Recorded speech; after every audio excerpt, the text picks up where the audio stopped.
Friend, let us not waste a single heartbeat on ceremony. You came here searching for calm in the middle of pressure, and calm is exactly what we will uncover. But listen well, calm is not given to you by others, nor by the kindness of fortune, nor by the structure of your workplace. Calmness is a discipline, a craft, a fortress built stone by stone in your own mind, and if you learn to build it, no pressure will be able to take it from you. Right now, you feel the storm. Tasks are stacked, the clock ticks louder with each passing second, and the weight of expectation bears down on your shoulders. In those moments, it feels as if the world itself is against you, as if every demand has conspired to crush you. But I ask you, has the world changed, or has your mind surrendered its ground? For the truth is this: nothing has power over you unless you give it. Think carefully. When a colleague interrupts you with impatience, does that act truly control your peace? When a deadline looms on your calendar, does the date itself seize your heart? No, it is what you tell yourself about these things that pierces you. It is too much. I am falling behind. If I fail, I am worthless. These judgments, not the events themselves, create the fire you feel burning inside. This is the first truth you must grasp if you are to stand calm in the storm, and here lies the cliff of our journey. If your own judgments are the source of your turmoil, then it is also within your power to end it. Yes, even in the busiest office, even under the strictest boss, even when the weight of responsibility threatens to bend your back, you can remain calm. How? Oh, not by changing the world, but by changing how you see the world. Stay with me, for I will show you the way. Let us begin. With the foundation, there are two realms, what you can control and what you cannot. This division is the cornerstone of Stoicism, and yet it is neglected by most, forgotten in the heat of stress. Your thoughts, your choices, your actions, these belong to you. The behavior of your boss, the opinions of co-workers, the outcome of the market, the delays of technology, these belong to fate, not to you. And yet, where do you spend your energy?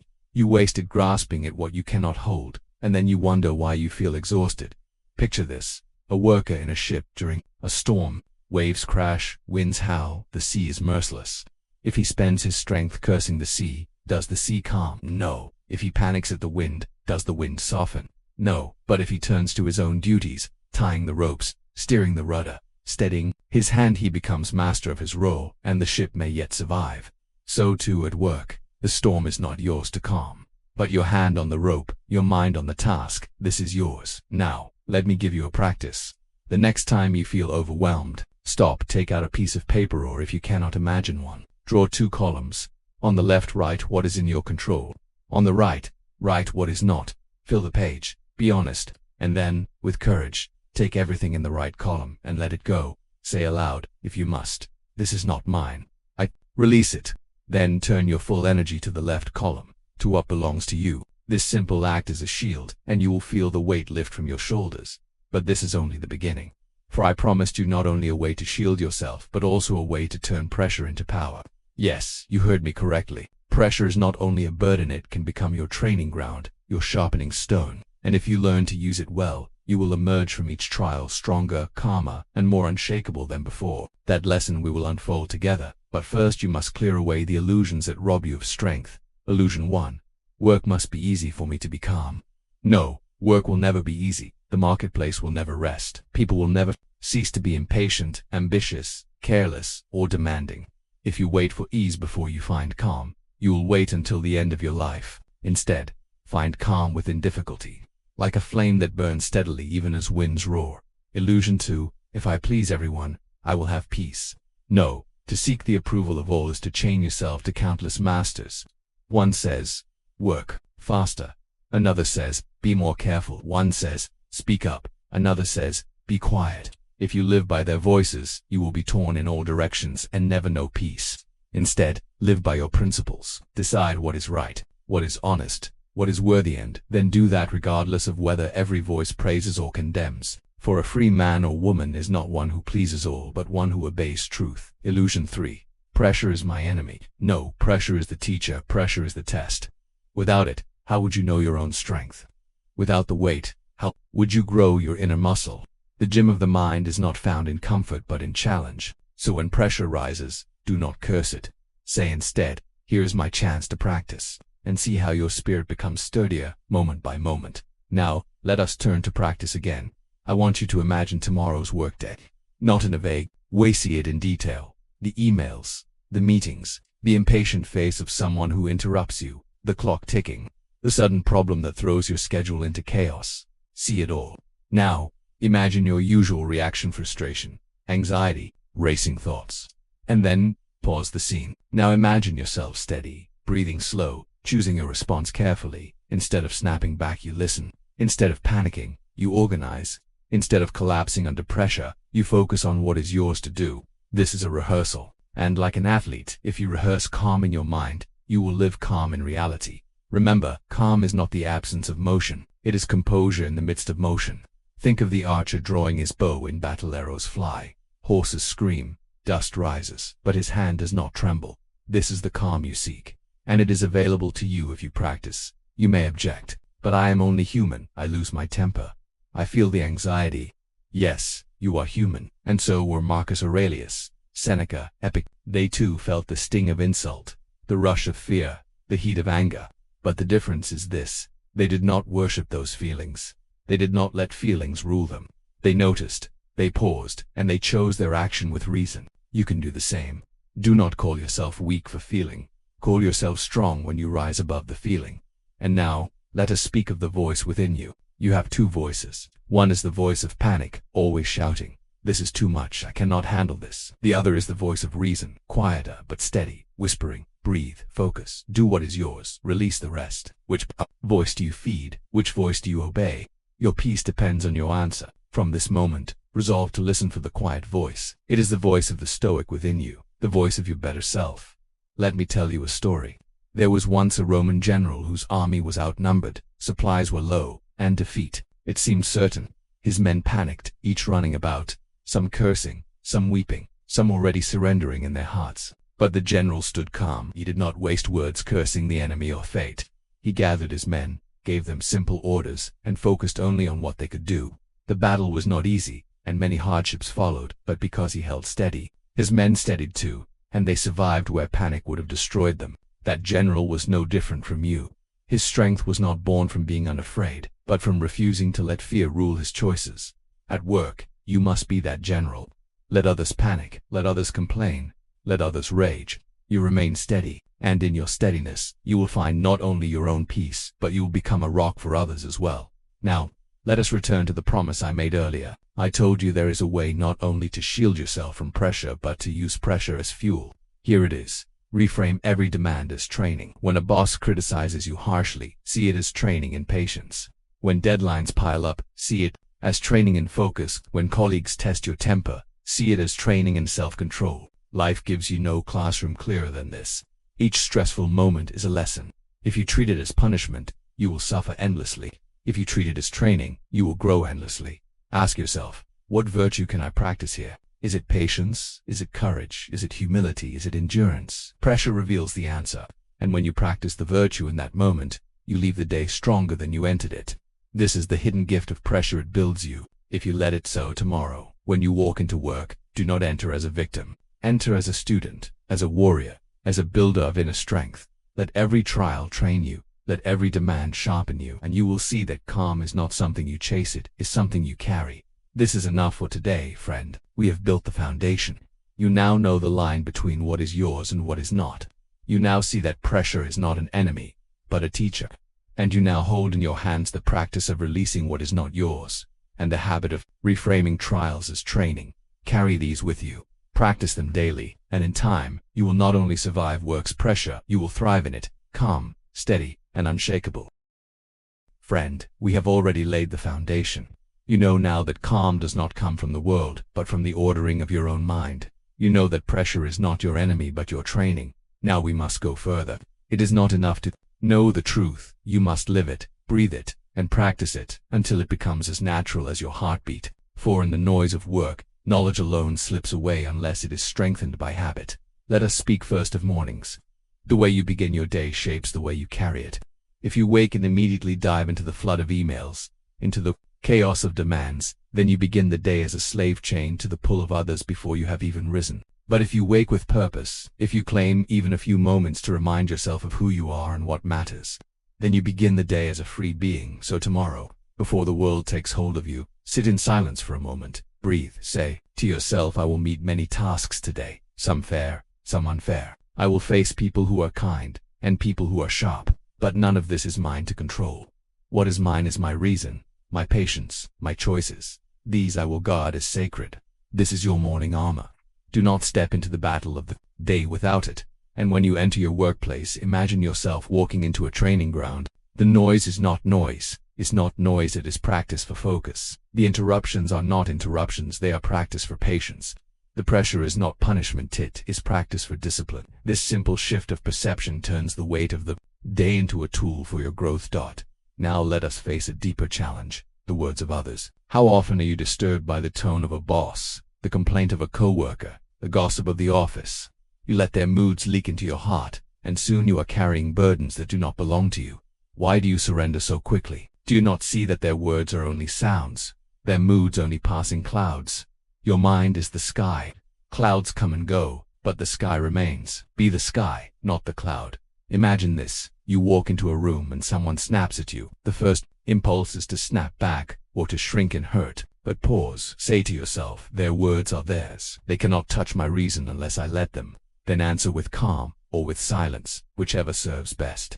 And in that moment you prove that your peace belongs to you alone. This is not weakness. Do not confuse calm with surrender. It takes greater strength to hold your composure than to lash out in anger. Anyone can raise their voice. Only the strong can keep it steady when provoked. Now let us speak of deadlines. Few things weigh heavier on the worker's back than the ticking clock. But ask yourself, what is a deadline? It is a line on paper, a date on a calendar, a mark in time. Does time itself press against you? No, it is your thought that says, I am behind, I will fail, I cannot catch up.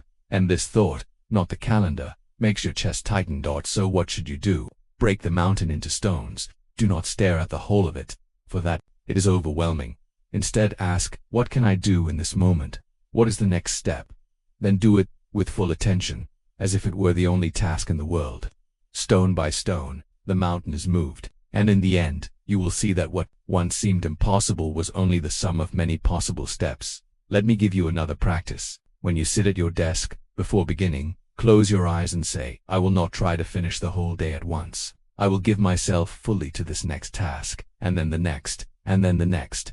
Do this, and you will find that calm returns, because the mind can endure the present moment. It is only the weight of the imagined future that crushes it. Remember the words of Marcus Aurelius, never let the future disturb you. You will meet it, if you have to, with the same reason that today arms you against the present. Carry this into your work. Now we must face another thief of comparison. You look around and see colleagues who seem faster, smarter, more praised, more rewarded. And at once your heart stirs with envy or self-doubt. But pause and ask, what is comparison but a shadow of pride? Their path is theirs, yours is yours. Would you compare a rose to a tree, a mountain to the sea? Each, which fulfills its purpose. Each grows in its own way. So too with you. Do not waste your energy measuring yourself against others. Instead, ask each day, did I live by reason? Did I act with integrity? Did I improve myself even a little? If yes, then you are growing, and that is enough. Now let us turn to the matter of mistakes. At work, you will make them, you will forget, you will misjudge, you will fail. Do not believe the lie that calm requires perfection. No one is perfect. The calm soul is not one who never stumbles, but one who does not shatter when stumbling. When you err, admit it plainly, correct it where possible, and move on. Do not replay it in your mind like a wound you refuse to let heal. Seneca wrote, a man who suffers before it is necessary, suffers more than is necessary. Do not suffer twice, once in the mistake, and again in your imagination. Think of mistakes as teachers. Each one shows you where you can grow stronger. If you let them teach you, they will sharpen you. If you let them crush you, you will remain broken. The choice is yours. Friend, let me remind you, calm is not passive. It is active, deliberate, chosen again and again. Every time you pause before reacting, every time you breathe before speaking, every time you release what is not yours, are training, and each choice adds strength to your spirit. Now let us go deeper, to the heart of endurance. At work, there will be long days, endless tasks, unfair treatment, perhaps even humiliation. You may be tempted to despair, but remember this, your dignity does not come from the praise of others, nor from perfect conditions. It comes from how you carry yourself in all conditions. The unjust boss cannot steal your integrity. The failed project cannot rob your courage. The long hours cannot erase your reason. These belong to you, and no one can take them unless you hand them over. Imagine the worker who is calm in chaos, who does not complain, who does not gossip, who does not break under pressure. Others may not understand him, but they will respect him, for steadiness is rare, and people are drawn to it like travelers to a lighthouse. Be that lighthouse, not only for yourself but for those around you. Your calm may save another from drowning in their own panic. Now, let us speak of evenings. When the workday ends, do not carry it endlessly in your mind. You have done what you could, you have given your effort, let the rest belong to fate. Do not bring the office into your dinner, into your sleep, into your dreams. Lay it down. Marcus Aurelius would write in his journal at night, reflecting on the day with honesty but also with release. Do the same. Write what you did well, where you stumbled, what you learned, and then close the book. Let it rest. Tomorrow will bring its own tasks. Friend, by now you see that calm under pressure is not a gift from fortune, it is a skill, and like all skills, it must be practiced daily. Morning armor, mindful responses to others, breaking mountains into stones, releasing comparison, learning from mistakes, carrying dignity, closing the day with reflection. Each of these is a brick, and together they build the fortress of calm. This is the way of Stoicism, not abstract philosophy, but daily training, daily practice, daily victories. If you commit to it, your workplace will no longer be a battlefield that wounds you, but a gymnasium that strengthens you, and you will carry calm not only in the office, but in all parts of your life.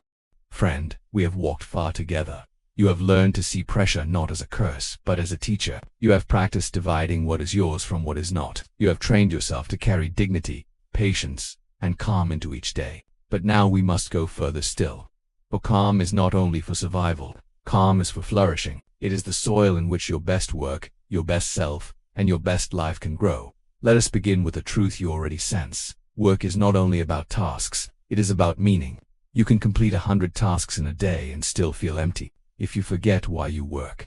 And you can complete only a few and yet feel full of life if you remember your purpose. Ask yourself, honestly, why do I work? Is it for money? Yes, money is needed. Is it for status? Perhaps, though status is fragile. But deeper, do you work to serve, to build, to create something that outlasts the day? If you forget this, pressure will consume you. If you remember, this pressure becomes bearable.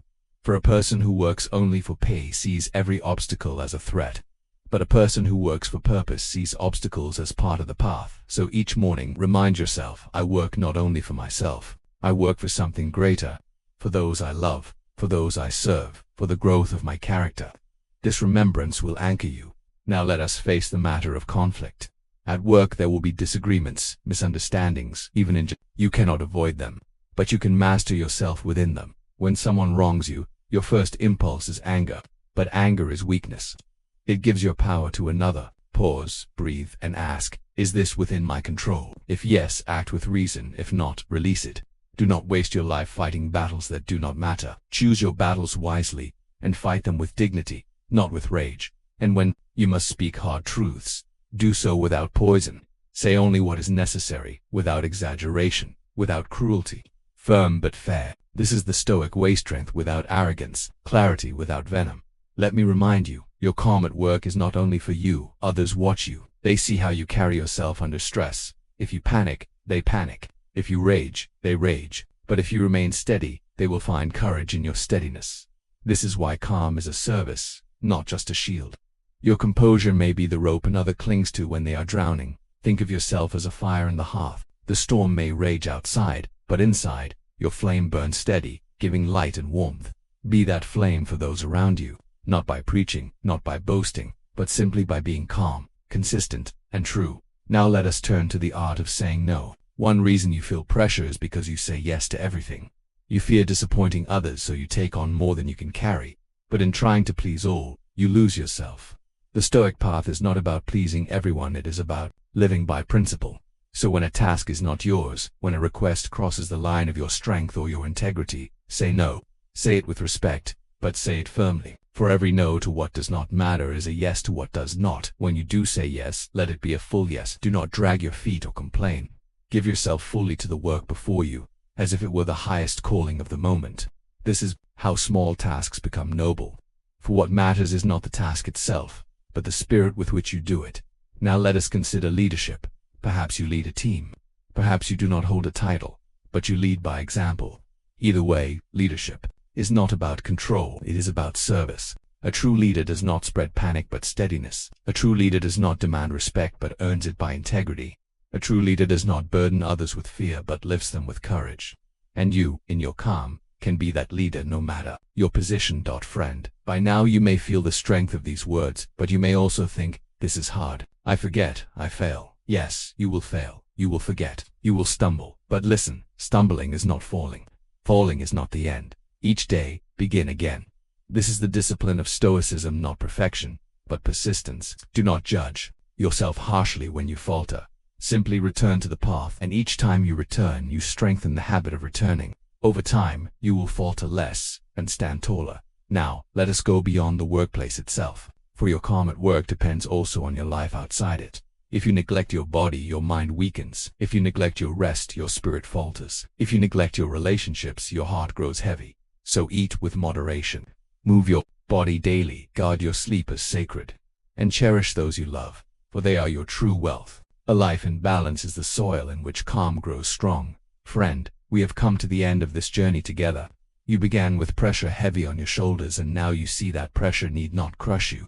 It can train you, strengthen you, refine you. You see that calm is not a gift from fortune, but a discipline you can choose, moment by moment. And you see that your calm is not only for you, but for those around your team, your family, your community. Now I ask something of you. If these words have steadied you, share them, not for me, but for others who are drowning in pressure and do not yet know they can stand calm. Leave a comment, for your voice may encourage someone who feels alone. Subscribe, so that you may continue to walk this path with me, learning, practicing, and growing together. And share this with those you care for, so they too may find calm in the storm. For wisdom kept to oneself fades, but wisdom shared becomes strong. Carry this with you. You are not at the mercy of pressure. You are stronger than the storm, and calm is not far away. It is already within you, waiting to be chosen. Stand firm, breathe deep, act with reason, and release the rest.